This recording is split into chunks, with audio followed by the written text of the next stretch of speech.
Good morning and welcome to another Seize Today. Today is Tuesday, September the 9th, and I trust you guys had a good night's sleep and are waking up feeling refreshed and ready to begin this new day. Sorry about yesterday, but I had been traveling for a birthday celebration for my son Andrew, who turned 40 years old.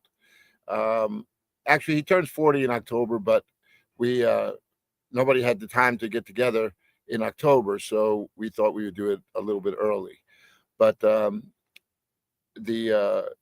time change and the technicality of trying to get hooked up just didn't work out on Monday, so I apologize for that. My whole day was kind of off kilter. It just didn't seem right. But I'm glad I'm back and ready to begin this new week. I'm excited. We're going to have a whole new series this coming week. It's going to be Why Should I Trust the Bible? And it's a six-part series. I hope we're going to give you some really good information that you can use practically when you have conversations with people about why you spend so much time studying the scriptures. What's the benefit? How do you answer some of the common objections? And that's what this whole series is about. The first one is why should I trust it? And there's some really good evidence for that. And then we're going to talk about, well, isn't the Bible just a matter of interpretation?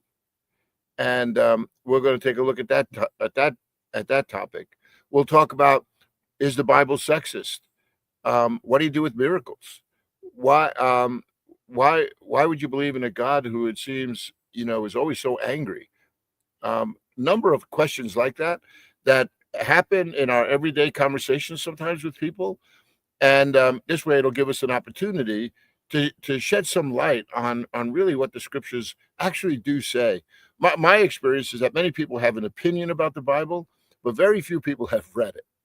And when you read it, you realize that it's not that the incontinuity that's in the Bible itself seems to fade away when you begin to understand a little bit more about what God's story of redemption is really all about.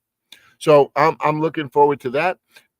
As I've also shared with you on Wednesdays, we are going to have a small group study. Not this Wednesday, but the following Wednesday, we will begin this study a little bit more in earnest, and we're going to have small groups. There's that little QR code there. If you'd like to participate, you can. You can get on our Bethany website, Bethany Church .com, and we will find ourselves in this text for the next 6 weeks, as I said, in this series for the next 6 weeks. So I trust that you will find your way to our website, get all the information there that will help you to follow along. Is a great resource, a little video resource that's put out by a woman named Amy Orr Ewing. She was the head of the Apologetics Center in Oxford, England. She's got a PhD from there. Very, very smart, very articulate woman. And what I like about it, she puts the cookies on the shelf. Like, she's not such an academic that she can't communicate. She does a really good job. And there's a series that you could use in your own private devotion.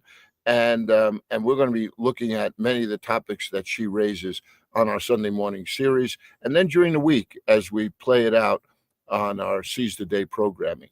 So looking forward to that. But today's the last in our series of show and tell. And what I'd like to do is talk about 1 Peter 3.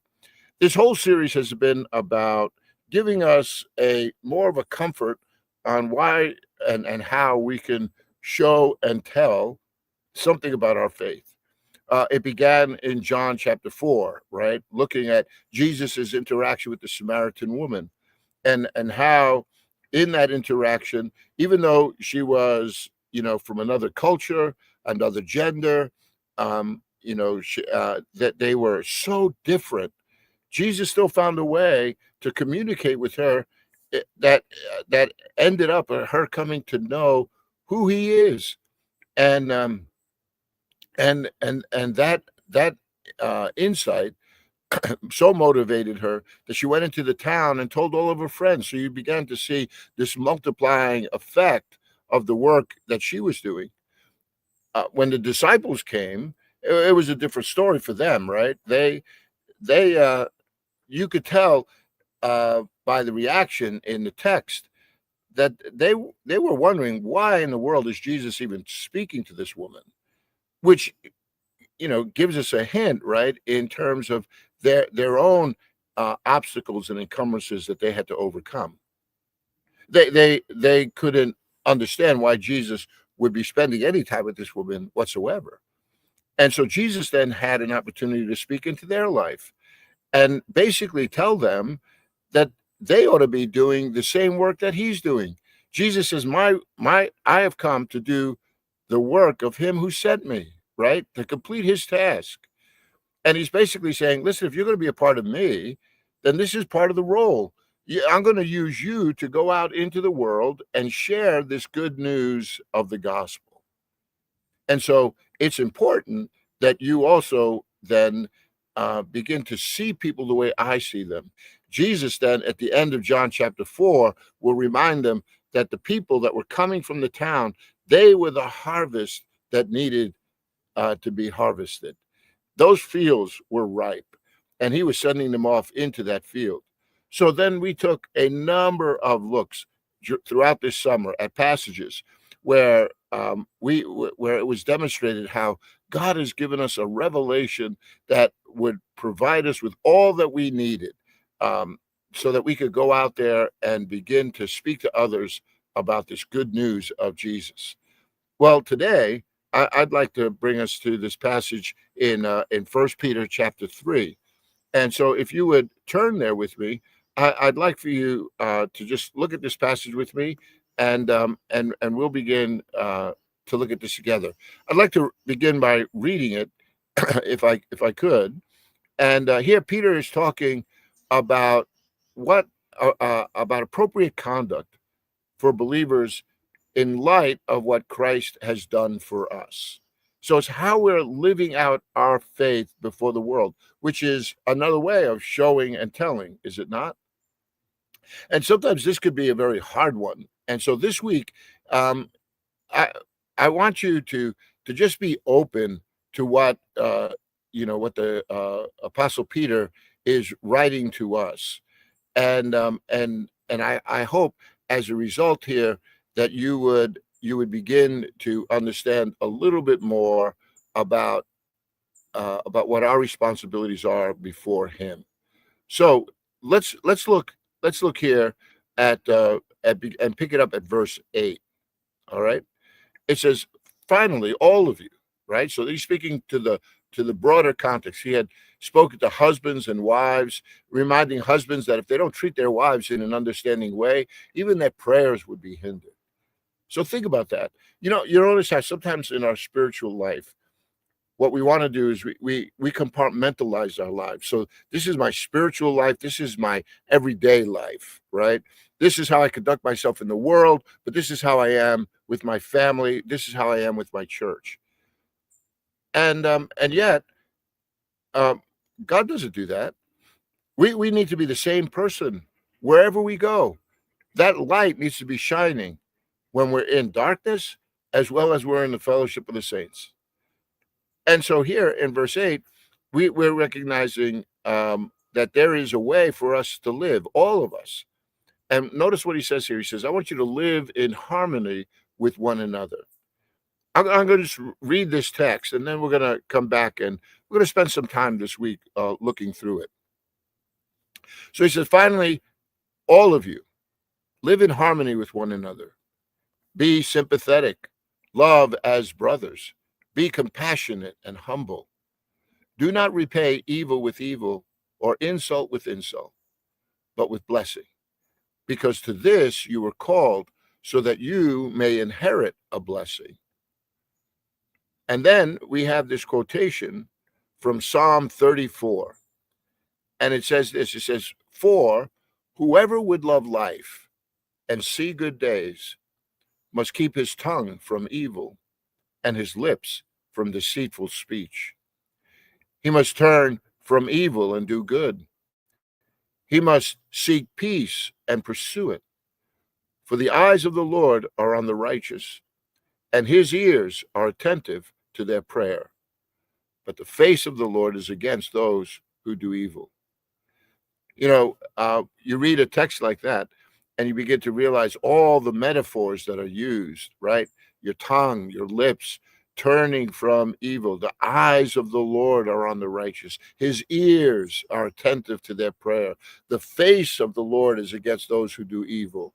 See, this all speaks about God in a way that makes him approachable, right? That we understand that God turns to us. It's like if you were with us last week in Psalm 40, when he says that God turns to us and he heard our cry, right? He lifts us up out of a pit, sets our feet on a solid rock, right? He puts a new song in our mouth.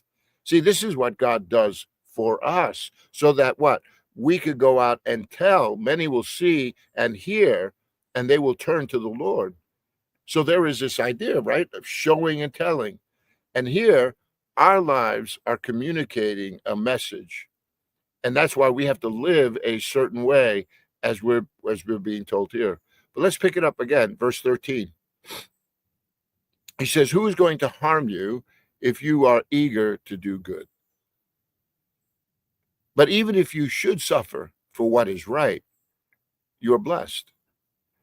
Do not fear what they fear, and do not be frightened, but in your hearts set apart Christ as Lord.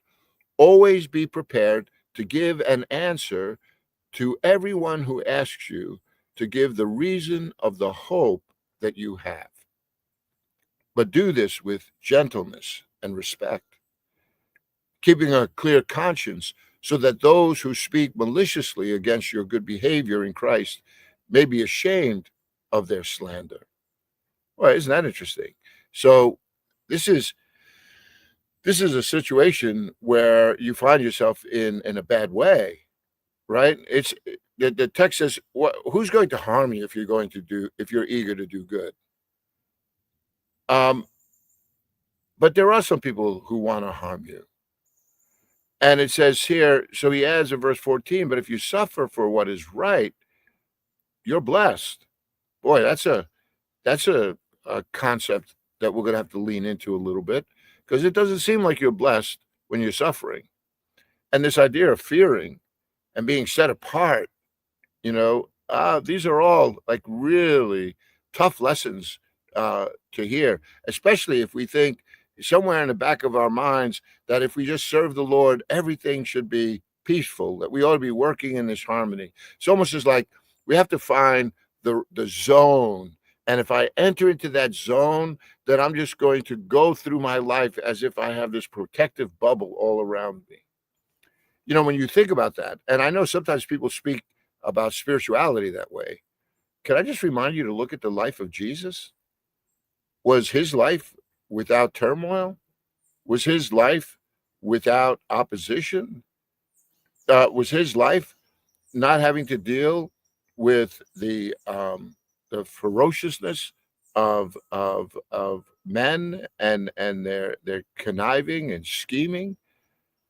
And yet, will anyone say that Jesus was not walking in the center of his Father's will?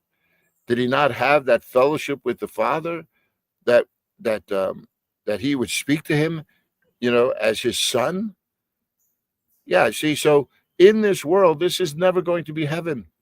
And we're getting some insight here on how we need to deal with the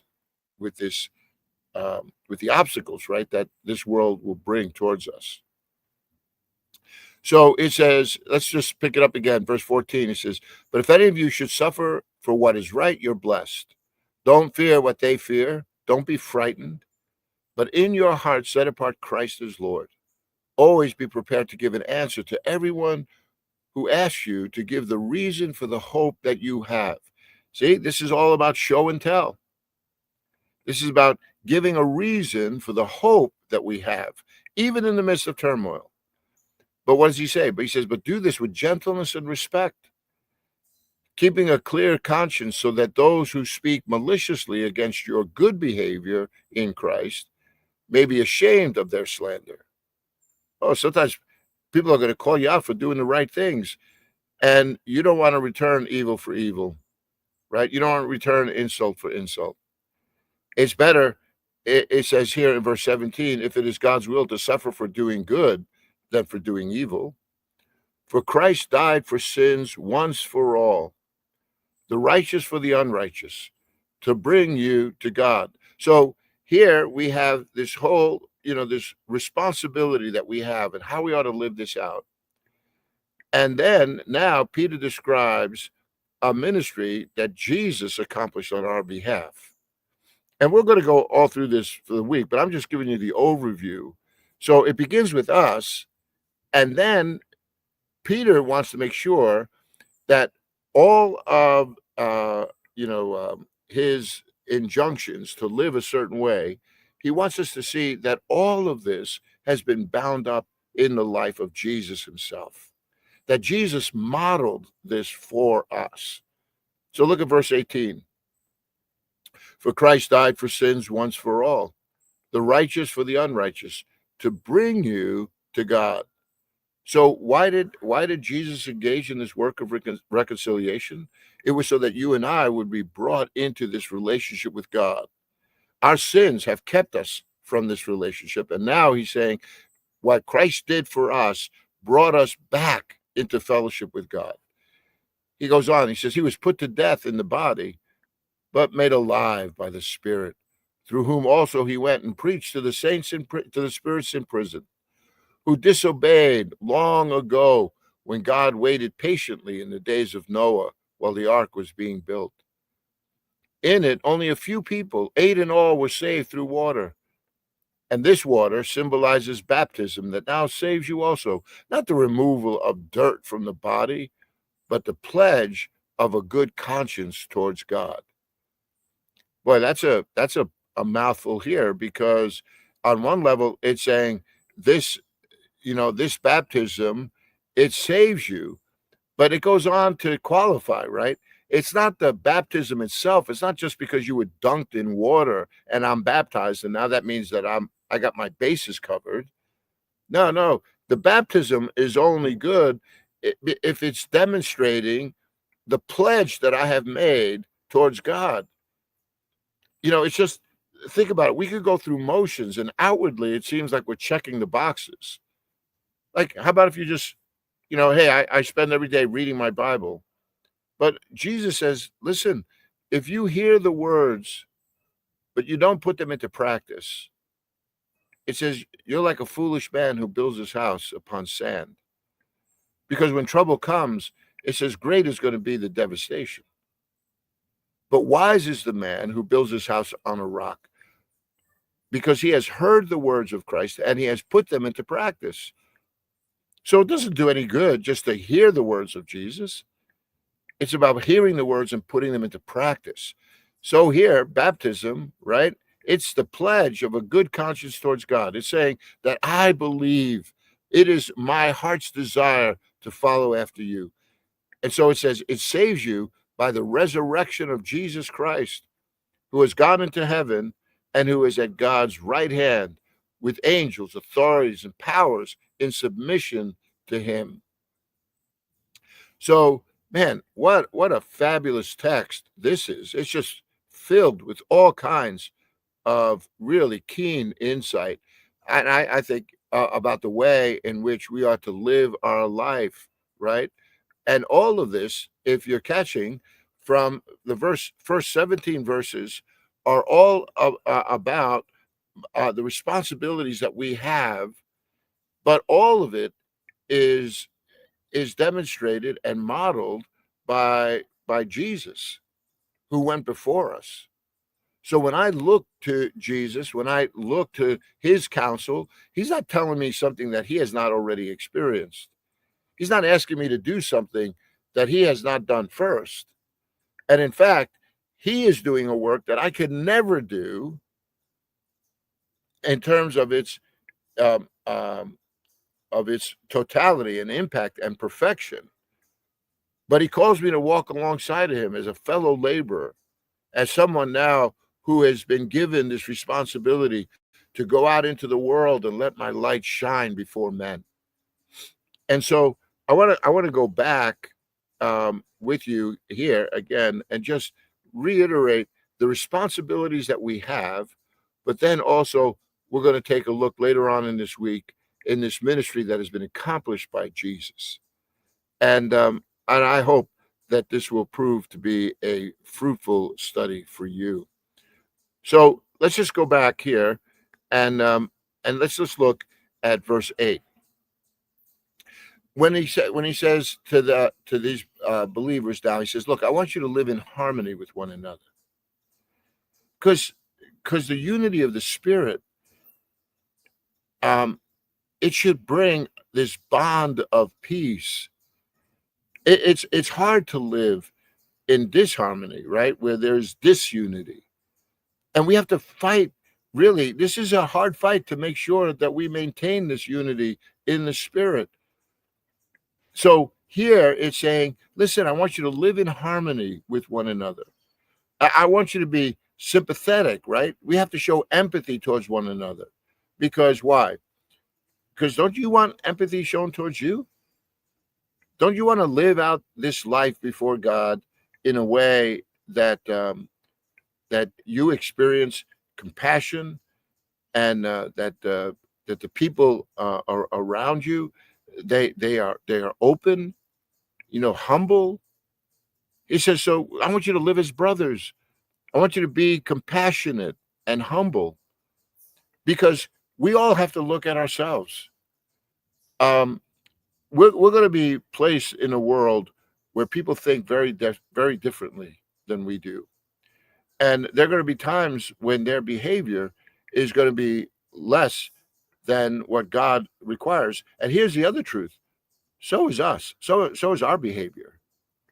There are going to be days when you could feel so close to the things of God, right? You can feel so close to him that you really revel in this truth. And then all of a sudden, something happens. And in an instant, your thoughts could be taken pretty far away, right? Your inner reaction could be stirred up, and it doesn't resemble this kind of harmony or sympathy or compassion or humility. And I don't know about you, but when that happens to me, I am astounded at how every day is this fight. Every day I have to maintain this kind of mindset that God is calling me not to repay evil with evil or insult with insult, but I've been called to be a blessing. This is this, and the reason why I've been called to this is because God says, I want to give you a blessing. So this idea of living in harmony with people, you notice all the words that surround this harmony. If I'm going to be harmonious, right, it says there has to be a sympathetic ear. In other words, I can't lord it over people. I can't look down on people, because I have to recognize that I too have feet of clay. And whatever progress I have made in this life, it is because of the influence of the Spirit of God in my life, and the way in which God has been teaching and molding me.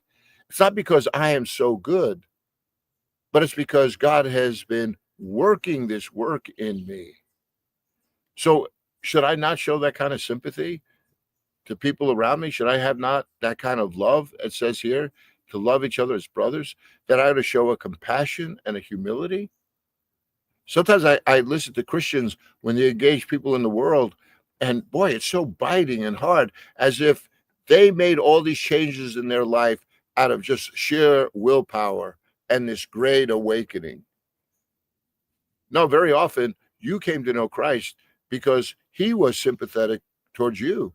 He was compassionate. He demonstrated a humility, giving us forgiveness 70 times 7 sometimes. Now, there is much to be said in this passage about living in harmony with one another. showing these virtues of empathy, right? Sympathy, compassion, and humility. That, I think that is a good way to begin to do this little internal look. Can I give you another little, thought? When I read passages like this, I oftentimes will turn them into a prayer. I will ask God to reveal in me if I am not showing that kind of empathy, if I'm not showing this compassion and humility, that am I really striving to be at you know to be at peace with everyone, as the text says. If I am I am I am I really trying to be in harmony with one another, or am I avoiding any kind of conflict?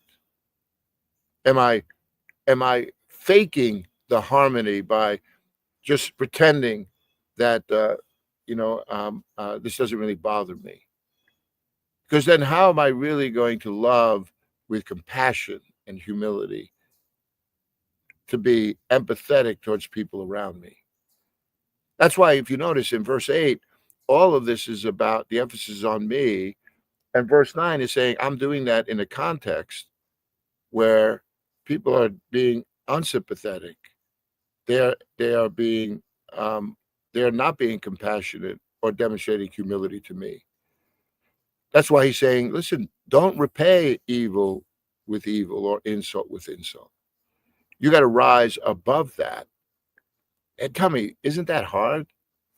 That's why, as I'm just sharing with you, what I try to do is I try to demonstrate, I try to take these passages and use them as a platform to pray that God would help me to bring harmony in the relationships of which I'm a part. That I would show compassion, that I would demonstrate a level of humility. And when it happens, it's more a testimony of what God is doing in my life than what I myself am doing. Yeah, I have to make the efforts, but very often I see how God has gone before me.